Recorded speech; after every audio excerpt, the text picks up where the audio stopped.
Hello and welcome to episode number 147, Two Chaps, Many Cultures, this beautiful Tuesday on where I had the intention to go outside and do some fun in the snow. It didn't quite work out that way. It was the best of intentions. So the similar thing happens with many things that we do in life. And today we're going to talk about inclusion with intentions.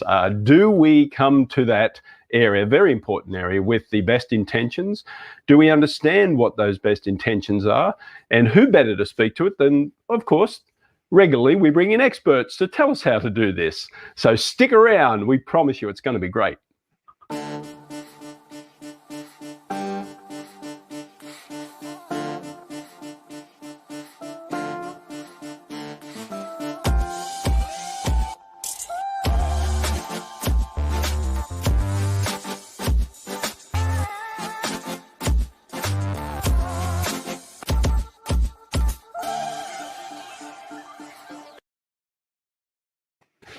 Yes, indeedy. Welcome back, pal. How are you today? I am marvelous. Thanks for asking. I heard you are too because you didn't have to play in the snow. My daughter actually went on a plane this morning. Hey, people are flying. Believe it, in my family, somebody stepped inside an airplane and flew to somewhere else, and she flew to where the snow is. But the intention of playing in the snow didn't manifest for me, but for my daughter, so that is good. Also, I am manifesting that yet again we're having an amazing episode about the culture of business and the business of culture. That's why you're here. That's why most of the people who are watching this are here, we suppose, after all this time. And Brett and I came across an article on the interwebs about, well, there's many articles on this topic, but this one resonated with us on how to hire with intention through the perspective of somebody who works in the diversity, equity, inclusion field. So it's quite easy, some might argue, to hire in a diverse way for your organization, or is it? And then how do you manage the diversity that you found so easy to hire? Did you hire that with intention, or simply to tick some boxes on a list that was given to you by upper management or that you came up with under the shower? I don't know. So diversity, inclusion, hot topic, has always been a hot topic. How do we go about it in the workplace? How do we organize it from a human resources perspective? And we found the author of the article and thought, why should we talk about this? Let's ask her. Welcome to Two Chaps, Many Cultures, Dr. Nika White. Thanks for joining us. Thanks so much, Christian and Brad. I'm happy to be here, so I appreciate the opportunity. Where in the world are you joining us from today?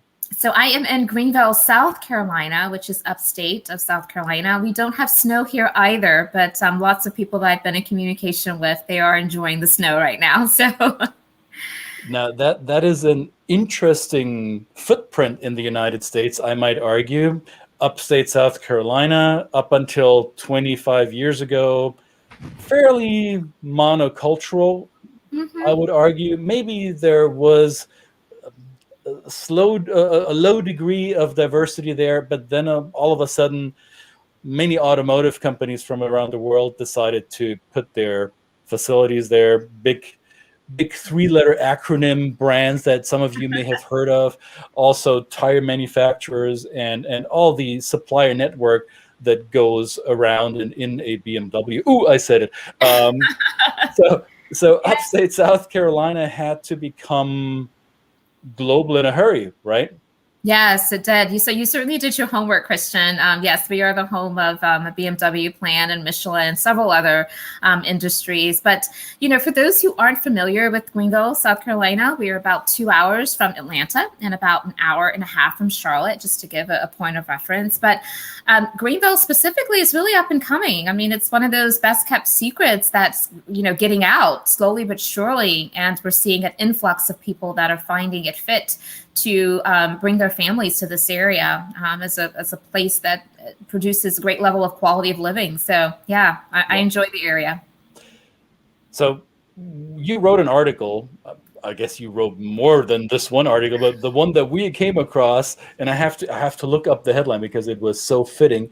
It said, "Hire like a diversity expert, 5 key qualities of inclusive employees." So you went about it not from the organizational point of view. So what do we need to do to be more diverse? But you address it from, hey, I'm a hiring manager. Which type of candidate am I looking for to make it fit my diverse organization, or to become a more diverse, inclusive, equitable organization? Tell us a little bit more about that, please. Sure. Well, I'm a firm believer that it's important for organizations to not only just thoughtful about casting the net wide to provide a diverse applicant pool upon which they can select from for new hires. I think that diversity is really critical for organizations that are looking to have that competitive advantage. And so for those organizations that really value diversity, equity, and inclusion as part of its core and it's a strategic focus area, it behooves those organizations to build into their recruitment processes and hiring processes a way to evaluate candidates from a standpoint of their connectivity to the work and the values of DEI. And so that was the lens that I wanted to bring to this particular published work. Nice. So what would you have to? And let's assume I'm one of these hiring managers, and I've been given the task, right? So my CEO tells me, Christian, we've been too monocultural. We need to broaden our horizon. How do I look for the right candidate? What are the steps that I need to take? Sure. So I'm going to share some of my best practices. And as someone that's a hiring manager as well as a DEI practitioner, I'm kind of blending those two roles. And so one of which that I spoke about in the article is I like to hire individuals that are willing to be fierce negotiators. And the reason why is because when you're thinking about trying to create a higher level of representation within your organization, you want people that are confident in their worth. I find that particularly a lot of marginalized communities, oftentimes they have this level of insecurity because society has really placed all these labels on them, and there's stereotypes and there's generalizations, and sometimes it can become a self-fulfilling prophecy. And so when those individuals have a keen sense of their worth, I think that it lends them to want to negotiate for the best offer. And so I look for that. That's actually a sign for me, because if you can value yourself, then you're going to expect others that are part of the organization that you're a part of to value you and what you bring to the table as well. Mm-hmm. Yeah. So that's one of them. Would you like me to keep going? Because there's 5 of them. I love the energy. So, but here's my question. If I am from, which I'm not, obviously, look at me. I come from the privileged part of society. But imagine I were from a marginalized community, and my ability to be a confident, tough negotiator hasn't been developed. So how do you make sure that my skill set is still recognized and does get a fair shot? So I love that question. And, me personally, I like to take those individuals kind of under my wing. I have actually mentored and connected with a number of professionals that are part of the underrepresented populations who were challenged by that. I think that it's important for those of us who have reached a certain place within our careers that we lift as we climb, and we bring others along, and we help to provide the perspective and some of the things they need to be considering as they are trying to really map their career trajectory as well. And so if you are an internal hiring manager and you encounter someone and you sense that there's not a high level of self-worth that's being demonstrated, and people are not being practicing self-agency, self-advocacy, then I think that deserves a conversation, especially if you have built a relationship to the point to where there's that trusted rapport. Share that information. One of the things that I find to be quite frustrating is that a lot of individuals that are hiring managers in leadership positions, a part of the dominant majority culture, is that they shy away from providing that constructive criticism to professionals of color, because they perceive that they will be interpreted as, some type of bias. But the bottom line is that we all deserve that critical feedback to help us to grow and thrive. And so we're just going to have to choose courage over comfort is often what I say. And actually, that's one of the other characteristics that I address in terms of a trait for inclusive employees. They do choose courage over comfort. Well, and I want to piggyback on that and pick another attribute that you listed in that article. You're also looking for candidates who have a certain degree, a certain level of self-awareness, and having a self-awareness as well, coming from a marginalized portion of society. Can you specify that? What type of self-awareness are you looking for, and how would a candidate display that? So I'm really big on self-awareness. I think that this work of inclusion and equity begins at the personal level. So if we are self-aware and we know how to manage and lead ourselves, then we can manage and lead others.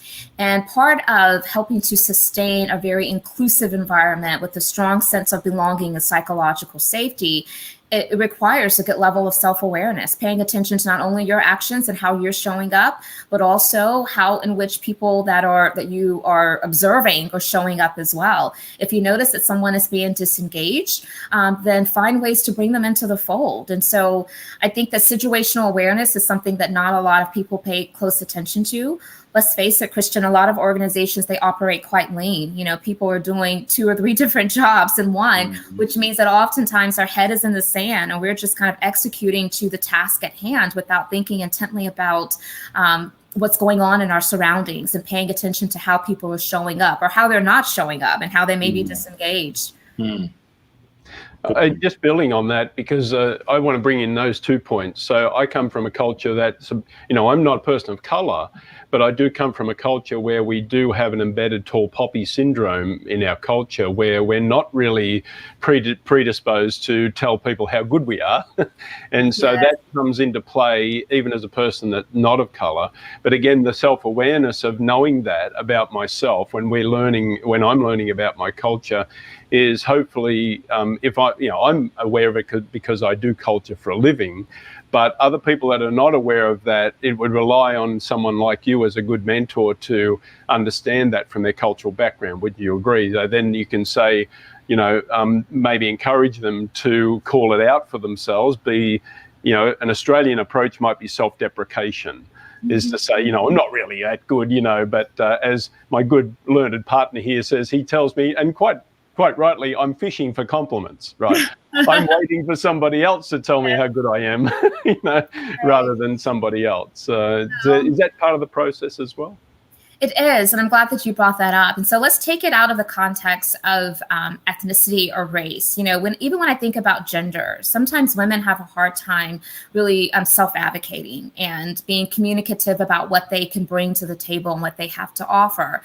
And so I think that, we just have to get to the point to where, especially in a job interview, that is the most appropriate time for us to sell ourselves. And I think that if we can get over the hurdle of feeling as though we are being perceived in a certain light by self-advocacy, then it may give us more ease to engage in those conversations. But yes, we have to be willing to talk about our skill sets and the value that we're going to bring and set ourselves apart from others.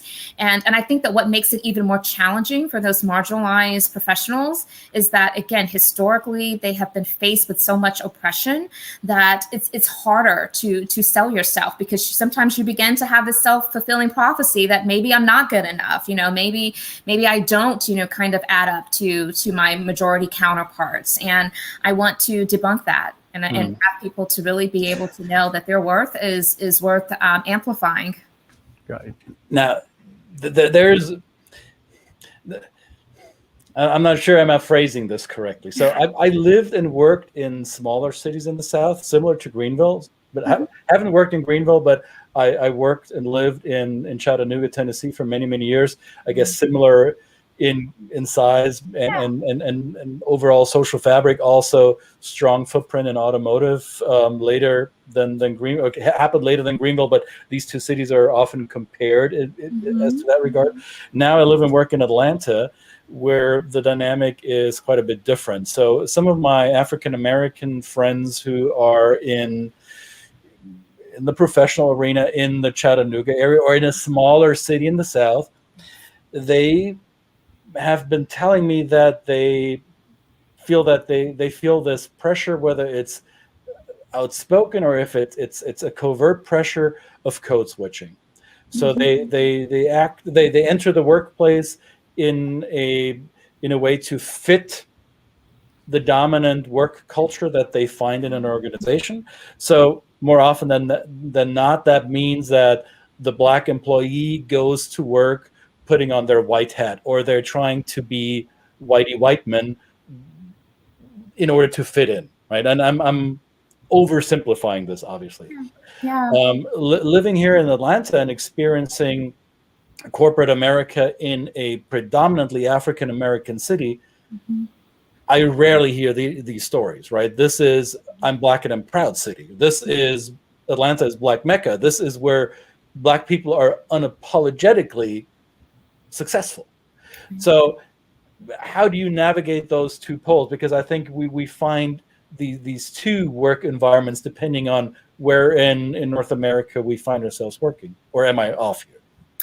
No, Christian, I don't think that you're off at all. And the way that you described Atlanta is spot on. I think that the level of, Black professionals that have been, settled into deserving roles is much higher percentage than some of the other markets. It reminds me a lot of DC in that regard. And so, and that's why a lot of markets like maybe Greenville or other areas have a hard time, really casting the net wide and attracting those types of professionals, because those areas like DC or Atlanta or Charlotte are seen as greater opportunity, greater prosperity for professionals of color. And so I digress. But the reason that I brought that up is because I think that's part of the opportunity here.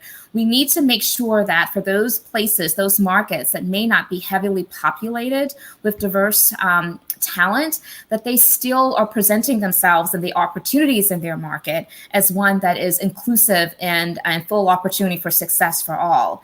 And so part of doing that is to build these internal organizational cultures to where those places are seen as employer destinations, right?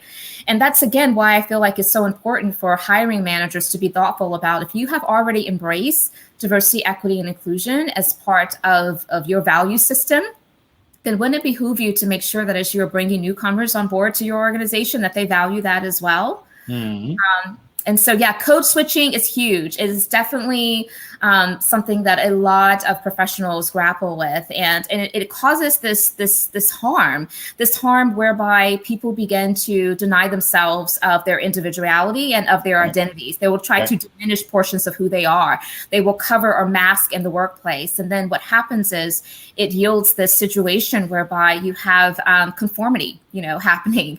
And when people are conforming to the mainstream dominant culture and way of thinking, then you don't get the benefit of diversity, because then you have groupthink, which is where everyone's thinking alike, so no one's really thinking.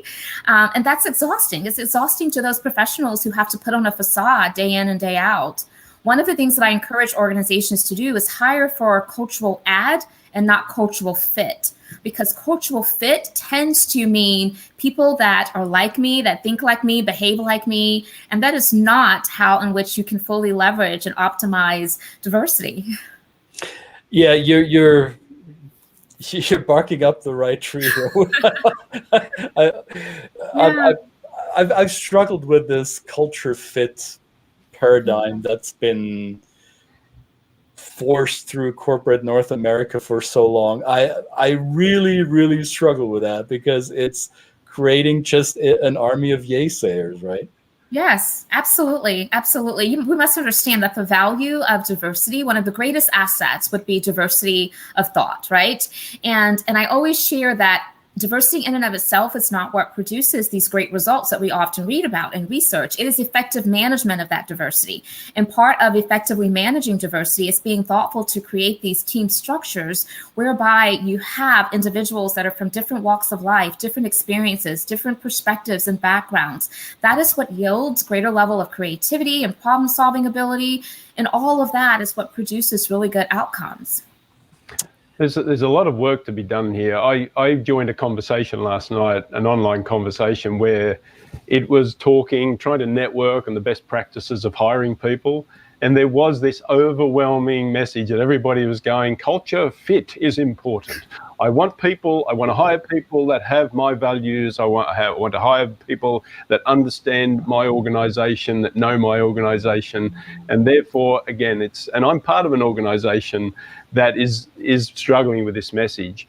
And when I did finally speak up and say, have you thought, have you thought that culture ad, because I stole your wonderful thing, made myself look good. Culture ad is something that can really, not just for your own internal benefit, but also external benefit, the way that people look at your organization and see your organization. So it expands outside of the individual. It really is a branding. So it's very, it gets very integrated at that point, doesn't it? No, absolutely it does. And I think it's important also to acknowledge the fact that the two do not have to be mutually exclusive. And when I say the two, I'm referring to having someone that really can align with the values of the organization, but yet still be a cultural ad, meaning that they don't necessarily think and act exactly like the majority of the individuals that are part of that environment. And so I think it's important for organizations to make sure that they resolve that distinction and that they're operating from a place of knowledge as it relates to that. Mm-hmm. So let's assume every hiring manager, every recruiter follows your guidelines, so to say. Now we're presented with a more diverse workforce, and there will be friction, right? There will be disagreement. There will be different ways of communicating, different ways of resolving problems, or going about managing projects. There'll be friction. Because if we're culture adding, if we're not hiring same, but if we're hiring difference because of pluralism in the organization, many voices, many ideas, many new business opportunities, all these benefits of DEI that we've been preaching for years. So now we have friction. And how do I make sure that an organization is able to manage the friction in a way that it creates energy and not slows us down or inhibits our progress? I love this question, Christian. What you refer to as friction, I often like to refer to in this context as healthy conflict. And right. Every organization needs healthy conflict. I think that first and foremost, we need to change the narrative. We need to help people to understand that conflict is not all bad. Without conflict, then we aren't able to realize some of the greatest inventions and innovations that many organizations are able to produce. And so that's first and foremost. I think the other thing is that I go back to what I said before. Diversity in and of itself is not what produces the great outcomes. It's effective management of that diversity. And part of effectively managing diversity is making sure that you have a learning and development curriculum and strategy where you're constantly exposing people to skill sets and information to be able to handle the fact that they are operating in a diverse society and within a diverse organization. So what does that look like? Do we have conflict, resolution type of skills training that's going forth? Do we have training that helps people to have those crucial conversations, right? So when stakes are really high and you know that there's a difference of opinion, but you really want to make sure that you're reaching some common ground, how do you facilitate people understanding how to do that coalition building and effective collaboration where not everybody has to agree, but that we are allowing people to show up as their authentic selves. The other thing that I will say too is, and this goes back to Brett, what you mentioned before in terms of sometimes there's this conflict between, the cultural fit versus, okay, well, we need people to make sure that they're aligned with our values. The bottom line is that I think that organizations need to become much more communicative about what their values are. And not only just to communicate those values, but also take it a step further and communicate values violators. People need to be able to know, what does it look like when I'm stepping outside of the realm of what is acceptable from a values perspective? And so I am really big about being intentional. And I think that part of the challenges that many organizations experience that have some level of connectivity to diversity, equity, and inclusion or lack thereof is because we aren't communicating enough and deeply enough to help people to really understand what we mean. The constructs of DEI in theory is totally different from the constructs of DEI in practice. We need to move people from just the theory to now the practice. What does it look like? So I mean, I'm not disagreeing with you at all. In fact, I've seen the lack of communication or the inefficient communication Right. within organizations many times over. So, in your experience, what will be a good way to communicate these corporate values? I mean, the worst case example that I'm familiar with are what I call wall tattoos. These are these motivational type posters in the hallways of companies that have in bold letters the values that supposedly are the company values, and nobody really knows who hung up that picture or how we came up with that, right? Who gave the wall the tattoo? So, in your experience, how does an organization that is striving to become more equitable, more inclusive, and hires accordingly, how do you create these values that represent this diverse workforce, and how do you communicate it? Yeah, so my background is marketing communications, and I bring that lens, the lens of the power of marketing communications, to the work that I do in this space of DEI. And I think that a lot of it has to do with amplifying the volume. We have to turn the volume up on this work of diversity, equity, and inclusion. And so what I like to encourage organizations to do when they have already decided that part of the value system is to have an equitable and inclusive environment where everyone has a sense of belonging so they can show up at their best, is you need to communicate and communicate on it often.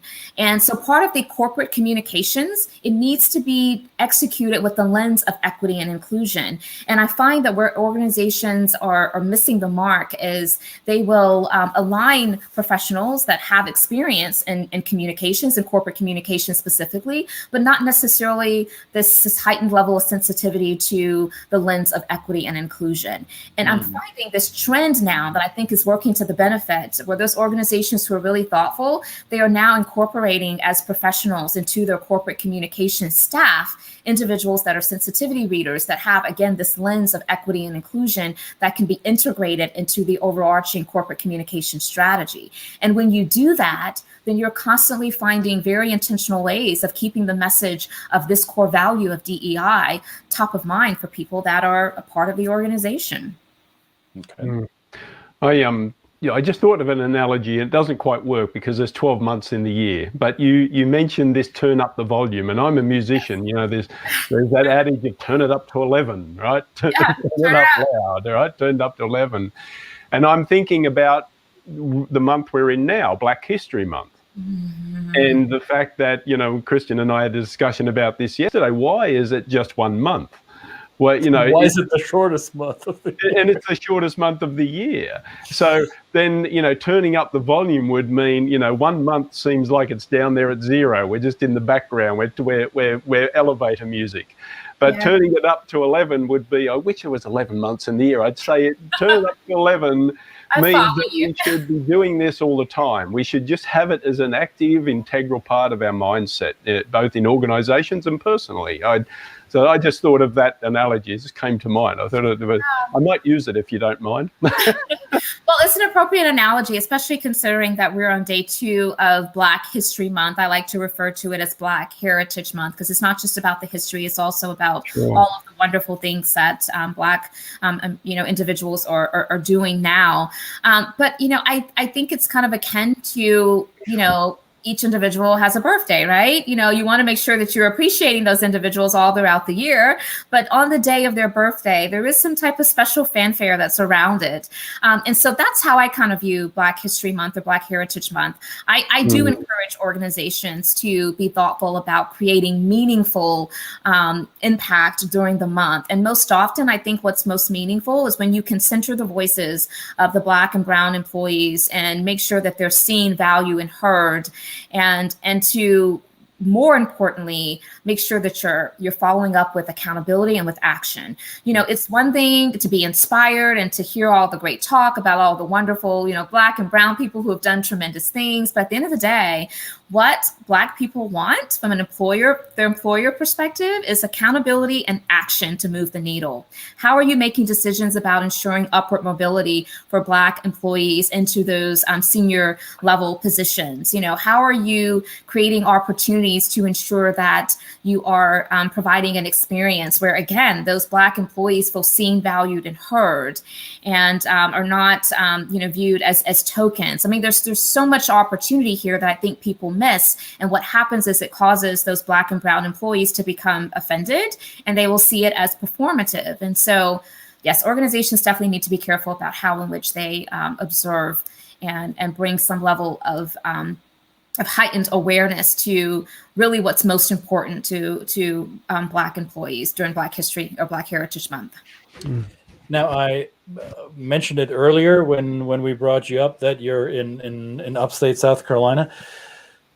I wouldn't say it's a rural area, but it's not an urban cluster like the big cities across North America, and it's traditionally an area that's been more white than Black, or that's been, let's say, not necessarily hyper diverse. I'm careful how I'm phrasing it. Have you seen the mindset around DEI work in the workplace? Have you seen that shift, or have you seen the needle being moved? Are you encouraged by the development, or what's your gauge on that? So I am encouraged, but let me clarify that even though I am physically based in the upstate, my company is global in nature. So we have global clients, we have clients all over.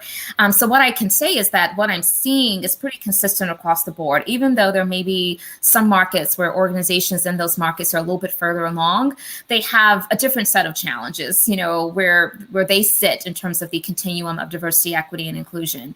I am encouraged, and I'm encouraged because first and foremost, I believe that as a practitioner in this space, we have to be at a place to where we always believe that an equitable and inclusive society can be realized. So that's first and foremost. I just choose to be hopeful about it. But I'm also encouraged because I have seen this deepened level of appreciation and respect for the discipline in general.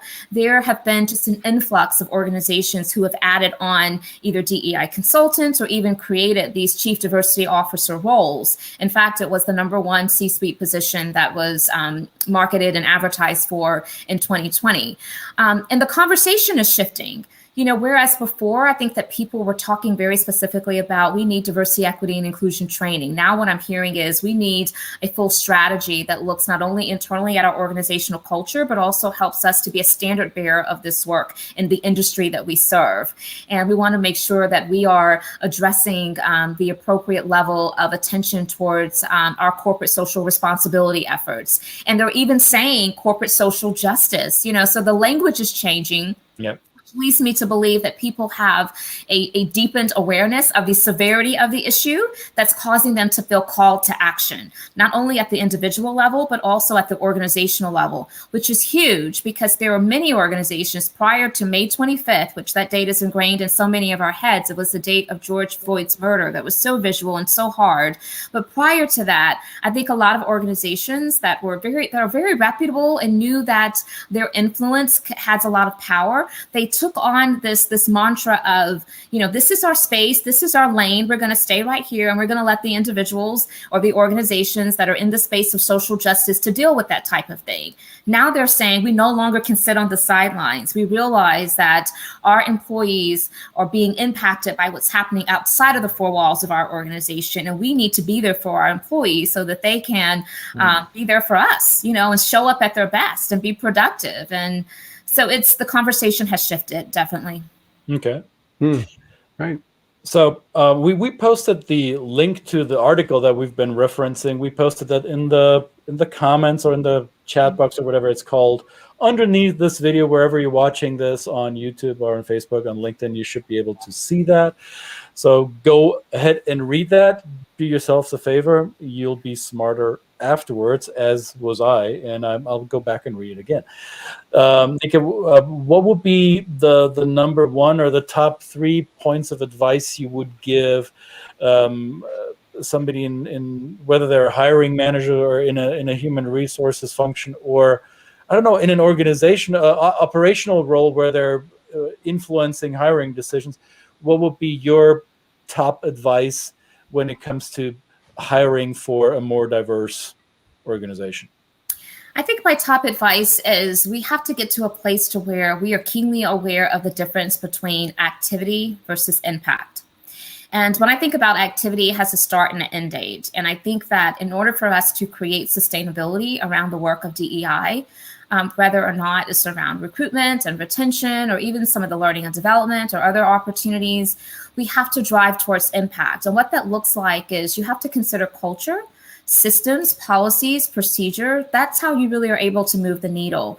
And so hiring a person of color or someone that's part of another underrepresented population or dimension of diversity, that is just an activity. If you really want to be impactful, think about not only your recruiting strategies to cast the net wide to those populations, but equally important, think about what are you doing to ensure that your organizational culture is going to lend itself to where that individual has a sense of belonging, acceptance, that they can bring their whole self to that environment, that they don't have to conform, but it's okay for them to be authentic to who they are, encourage that. And then I think that what you're going to see is that those organizations are going to have less ability for this revolving door to occur, where people are coming in and out, because even though they're recruited, they're not going to stay. And so again, activity versus impact, there's a difference there. Excellent. Well, Dr. White, Dr. Nika, I didn't even ask you how you would like to be addressed. I just jumped right in. I apologize. No, this was a great conversation. I'm grateful to have had the opportunity to share. Well, we were happy that you were able to find time to join us for this episode. I love it. So again, folks, check the comment section below for the link to the article, and that will also lead you to Dr. Nika's website, where you'll find more about her work. There's more than just this one story, and it's worthy of exploring.